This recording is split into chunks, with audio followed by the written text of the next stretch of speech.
Hey guys, welcome back to Sims Brick Builds, and today we are going to be reviewing the Lego Lord of the Rings, The Shire.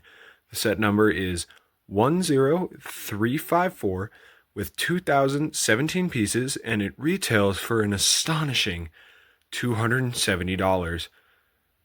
Yeah, no, just no. On the front of the box, we have the set displayed, as well as the Shire just texted put right there. Also, the back lighting is usually just one solid color, and it's a mix of colors, which makes it look incredible. On the bottom, we have some dark green pieces in greebling, icons, and the set info I just stated. On the right side of the box, we have some information about where the pieces came from and the Shire in different languages. On the left side of the box, we have Lego Lord of the Rings, as well as a different view of the front door of Bag End. On the top of the box, we have Lego Lord of the Rings, a one-to-one with the Bilbo minifigure, as well as all the minifigures, which I count to be about 9, which is great. Not as much as its Rivendell counterpart. On the bottom of the box, we have some more greebling and the studio that made Lord of the Rings, as well as the information about Lego. On the back of the box, we have the backside of the set and all the things you can do with it, all the scenes you can recreate, Lego Lord of the Rings. We also got the dimensions right here, which is not in like a white lines like black and white, which most sets are, which is a little weird. There you go. That's better. There's a little glare, but yeah. But yeah, let's unbox this set. Alright, we got the Shire right here, and I'm going to open it from the good-looking end. I don't know why. Got 2 tape seals right here. So, oh, bag's peeking out. Open it up. Oh, something fell out. Okay. Put the knife to the side. Let me just...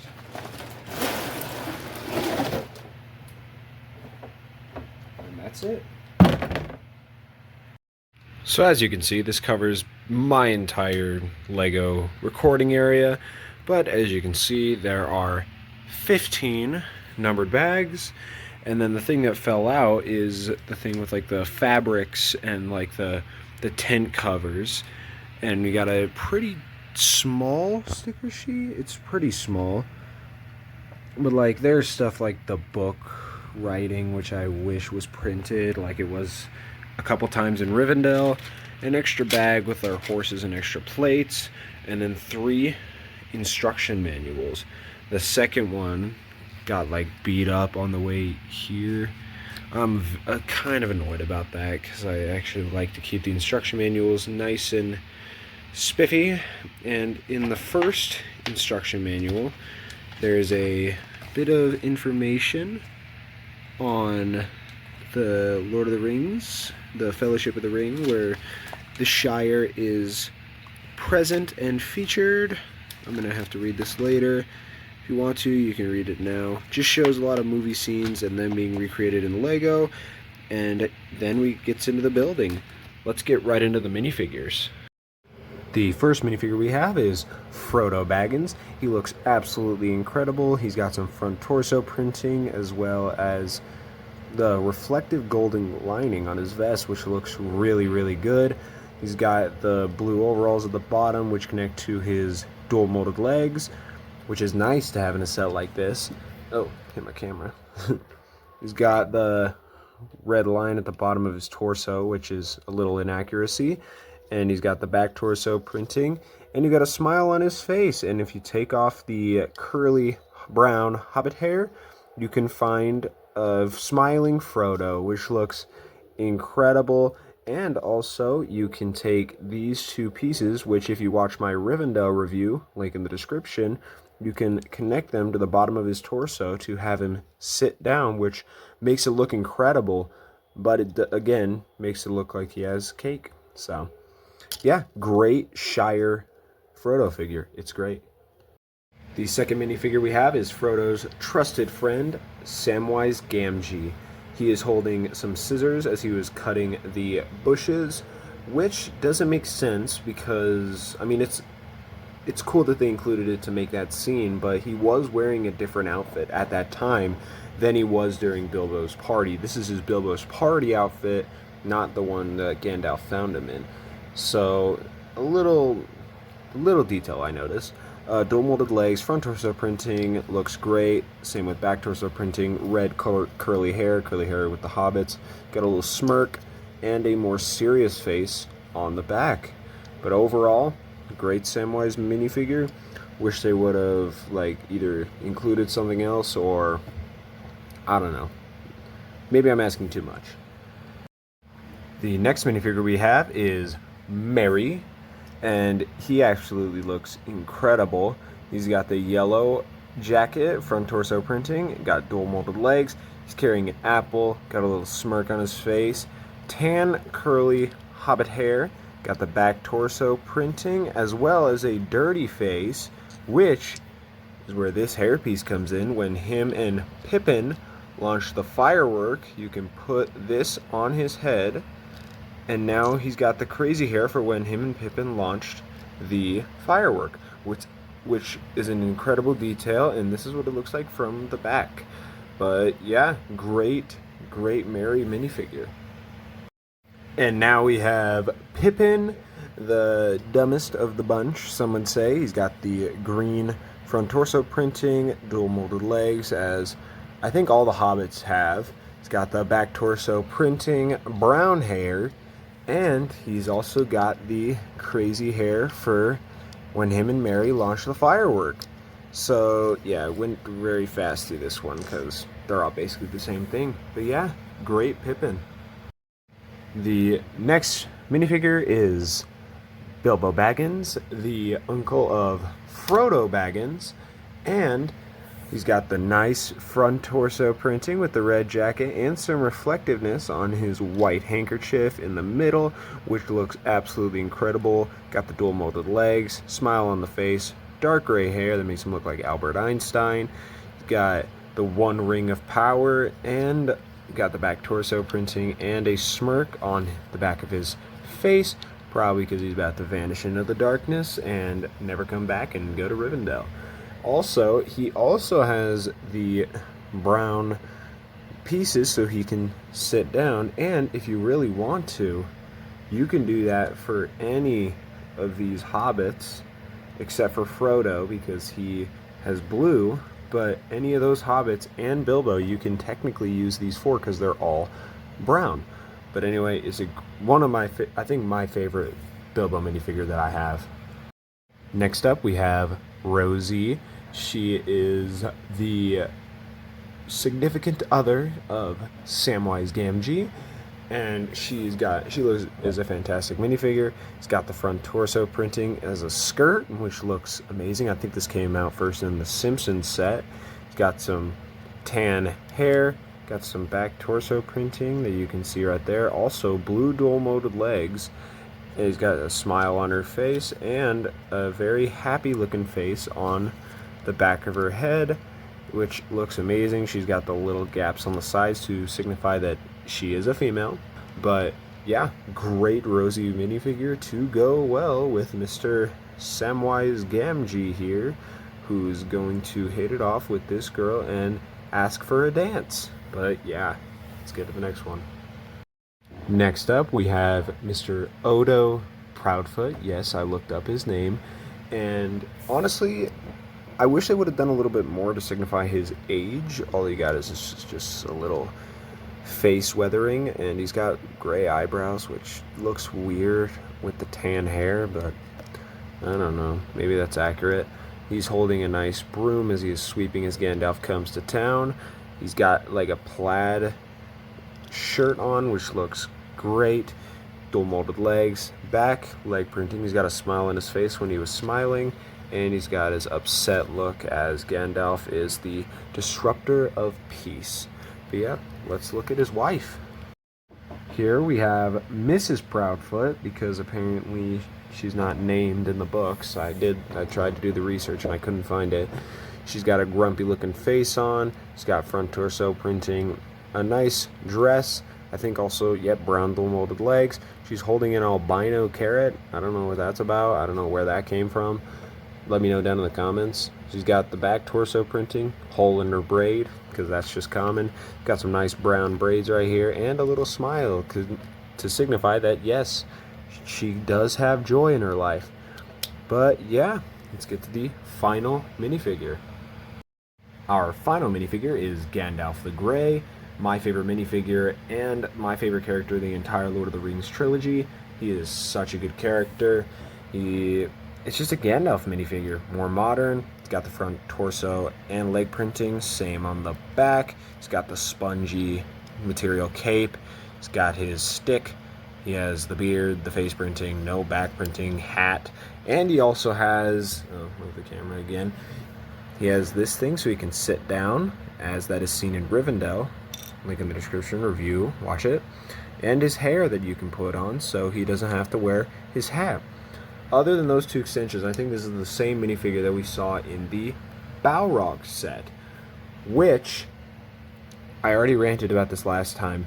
I think that one is a better Gandalf minifigure. I ranted about why in the Balrog review. Link in the description, watch it down below, but I'll grab the minifigure real fast. Look at the two Gandalfs, alright? Get the picture, alright? $140 set, $270 set. Do you see the difference? This one has Glamdring, I think is what it is, his sword, which I don't know if he has in the Shire, and a beautiful wizard staff. I love this wizard staff. It looks fantastic. And in a set that's almost twice as much, just short of twice as much, we get a stick. It'll always make me so annoyed how Lego does this. But like, this is such a better Gandalf minifigure, and then we get in the more expensive set, which is atrocious. I ranted about that in the last review. But yeah, let's get into the mini builds. The first little side build that we have is the carriage that Gandalf comes in on, and it's just a new and improved carriage. If I'm able to get the older one, I'll be able to make a little comparison, but it's just a classic wagon. He's got his fireworks in the back, and they really tried to make it look really, really good. If we take Gandalf and take off his legs, maybe, if he'll let me. Sometimes these things can be so annoying to take off. Put the sitting legs on, and we can just stick him right on the cart. And his staff is in the way, but I found a compromise for that, and you just take it and just throw it in the back, which it works. It's hidden. You can also put Frodo here, which I'm not going to waste any more of your time trying to put the legs on him. But yeah, it's just Gandalf's arrival, which looks great. You can also take this part off of the horse, and it does include a little section right here to attach to the horse, so you can just have the horse just by itself, which looks great. You can just have it. It's got incredible posability. But yeah, it's a great little carriage to have, and it's crucial because it's Gandalf in the Shire. What else did you expect? The next little side build we have is very, very simple. It is the little firework that Merry and Pippin set off. As you can see, it's just a little plot of grass, very simple. I like the firework design though, it looks really good. It's got flower right here, just really simple build.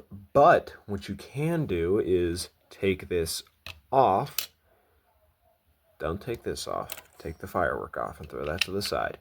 And then you take this piece that I've been holding in my hand the entire time, and you just stick it right here.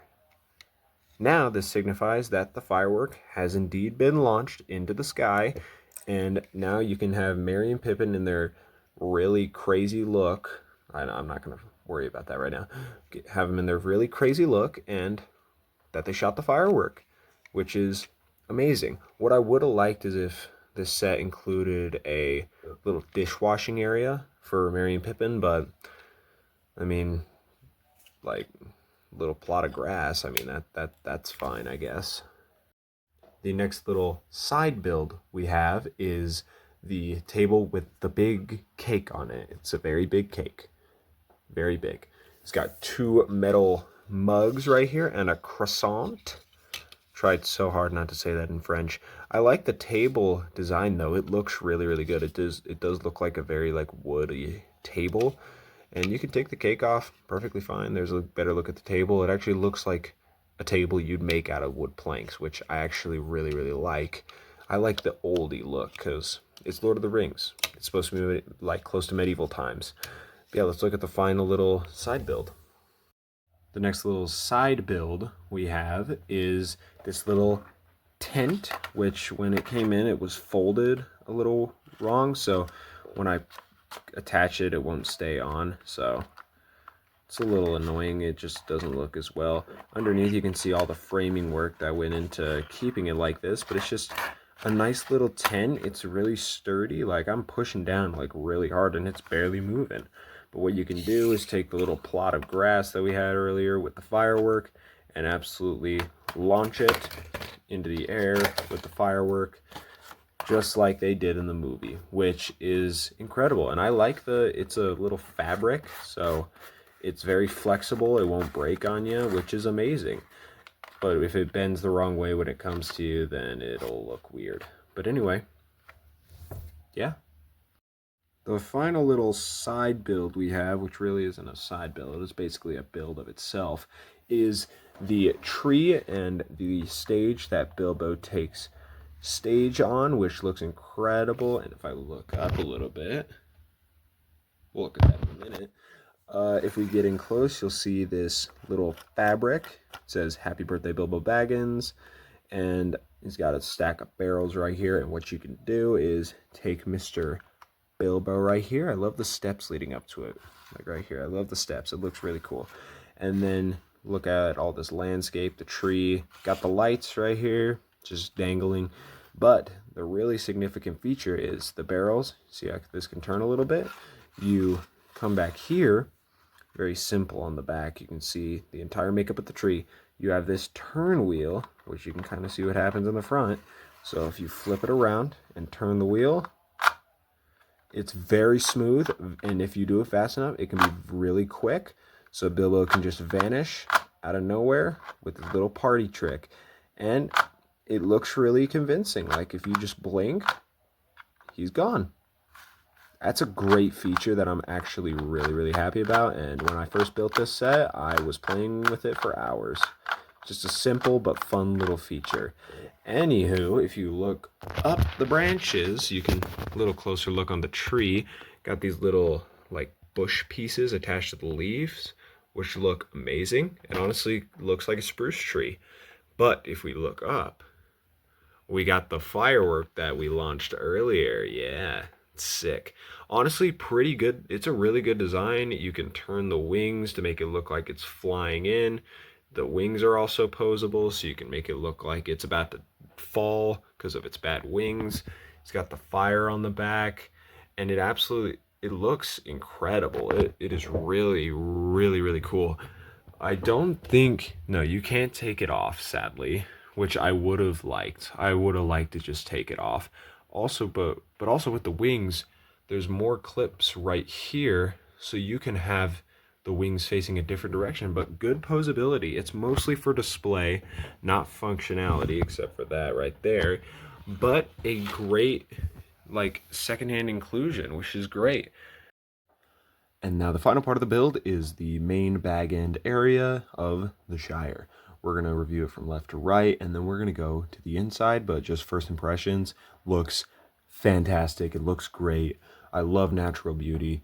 But yeah, if we go into the left right here, we got a window with some printed brick pieces, which is awesome. Love the printed brick usage.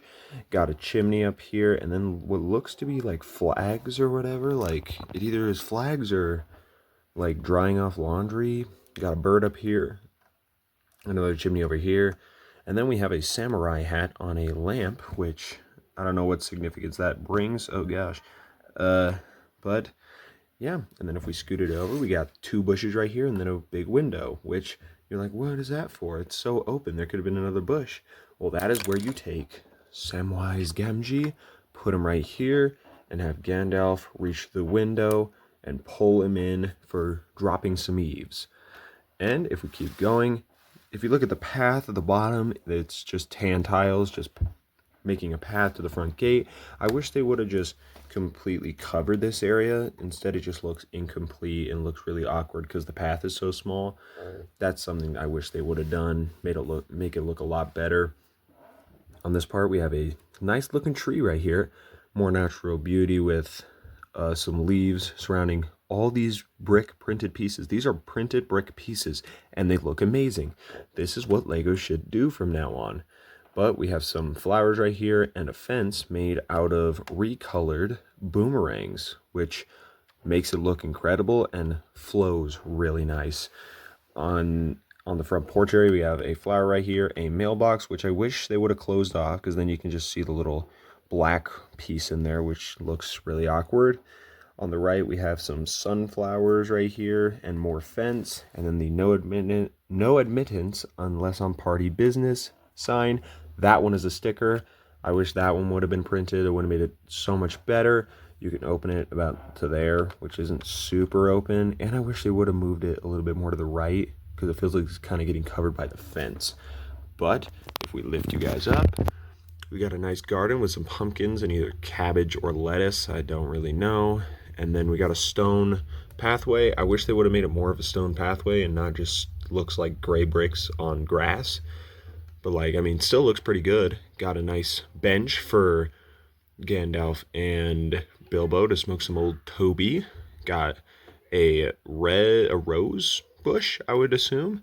We got a lamp right here, and it goes over the nice door right here. That is a microphone, by the way. Open it and see the inside, get a little tease of what's there. And then we got some more printed brick pieces there, as well as another window, not surrounded by printed brick pieces, and you can just look at the difference. See which one looks so much better? And then if we come up here, we have another chimney over here, by the way. And then we got this nice tree, which looks great. It's got some a piece that's on the Balrog, but in brown, which looks great. And this part can actually come off to expose the interior, which we will now go to. Starting the interior off, we're going to go to the left, and we'll find Bilbo's study, which looks amazing. Got the chair right here, but as you'll notice, if we take since I don't have Bilbo ready for this, I'll just put Frodo here with one leg because it's stuck to the cart. I wish there was more of a backrest because it looks just kind of funky. Now Frodo doesn't have any legs. He's got a candle right here with a pen piece that makes it look like melted wax. He's got a sticker detail like painting, and he's also got a fireplace with printed brick pieces. You can just tell the difference in the quality between the stickers and the bricks. And then we have a piece that right over here that says deed of contract, I think is what that says. That is a sticker, sadly, but I think that is the deed that he signed to swear his loyalties to Thorin Oakenshield. And then we have his book right here, which looks great. It's a sticker though. I wish they would have done it printed. We pull it out and it's there and back again. Also sticker, which kind of sucks. Got a little pen right here with some ink and some logs back here to feed the fire, which those are printed. So many mixes of printed and sticker bricks, which is a little weird. We got this right here. I don't know what this is exactly for. Might just be a detail that I didn't notice. We got a barrel with an umbrella and a sword in there just to kind of carry the house guest stuff. Right here we got a coat rack, and it's using Balrog teeth pieces, but in black, which looks amazing. You can open the, I'm kind of covering the camera, my bad. You can open the bottom for your shoes, even though hobbits don't wear shoes. But yeah, you can just hook your coat up here. Well, let me take Gandalf's cape real fast, because if you want to, you can take his cape and hang it right on there and have it just sit there until Gandalf needs it again, which actually looks pretty good. And then we have the door, that's the inside of it, leading to the outside world. And then we have a printed rug piece, which looks amazing. It looks great. And then in here we have mithril sticker. I don't know why. And then we have a gold bar. And also at the bottom of these is a fork and a spoon. I wish they would have included Sting. They don't have Sting in this set. Why? It should be in this chest. Also, the chest should be in like next to the study, not in the front gate. And also right here we have a printed stopwatch and a mug. I'll show you that right now. And yeah, that's basically it for the main hub. And this is what it looks like with the tree on top of it. Got a little root sticking out of the back, which you can just kind of tell is there. And sorry, I'm going really fast. And then we got a candle right here with 3 pins to signify melting wax, which looks great, honestly. I don't like the transition between red brick to brown brick, and it just goes a step down. I don't know if that's accurate. Let me know down in the comments, but I don't think that's accurate, and they should have just leveled it off. Got an envelope piece and a ton of envelopes right here. This is a printed piece, which is awesome. Right here, we have the map of the Lonely Mountain. Let me get it into focus. And it looks great, but it is a print. It is a sticker, which kind of sucks. And they did a black background for the sticker on a brown brick, which doesn't really make sense. It's got a teacup, teapot, a little bottle back here, as well as an acorn. I'm not entirely sure what that signifies, but let me know down in the comments. Got a rug right here that is printed, luckily. And if we turn it over here, you got some flowers in the back. Also, these chairs do not sit. They are just freely there, so if you do move the set, it will go everywhere. Got 2 portraits of Bilbo's family. They are stickers, sadly. Got some books, another candlestick that just broke, a fireplace, and some cheese that is printed. But what's cool is you see the ring in there. You can use this knob to flip it in a very pretty much smooth connection, and it'll make the envelope, which actually is pretty cool. I do like that detail, and I love how they have it displayed here, how it kind of slows down and then speeds back up to lock into place, which looks amazing. And that is basically it for the main area. Now, after building and reviewing this set, I can just say I love it. It is a great set. The minifigures are good, the build is good, and yeah, it just looks cool. There's so many mini builds, you can create so many scenes with it. There's only one bad thing about this set: the price. $270 for this is a lot of money. Not a lot of people are going to be able to pay for it because of its steep price tag, which is a little annoying. Like, I wish this set would be more accessible for all the other fans that want it, but that's not the case. $270. They did include a gift with purchase with Smeagol and Deagle and a little scene with that, which I feel like would have made it worth $270 if you got it day one with a gift with purchase. But I didn't, and $270 was a steep price point. I was lucky to even be able to get this myself and show all you guys what it is, but this price is a little weird. So I'm going to give it a 9.5 out of 10. Almost a 10 out of 10 set. Everything was good about it except for the price, and a couple little things I would have preferred a different way. But if you enjoyed this review, leave a like, comment down below what you think I should do next, and thank you all so much for watching. I appreciate every one of my viewers and every one of my subscribers. See y'all later. Bye.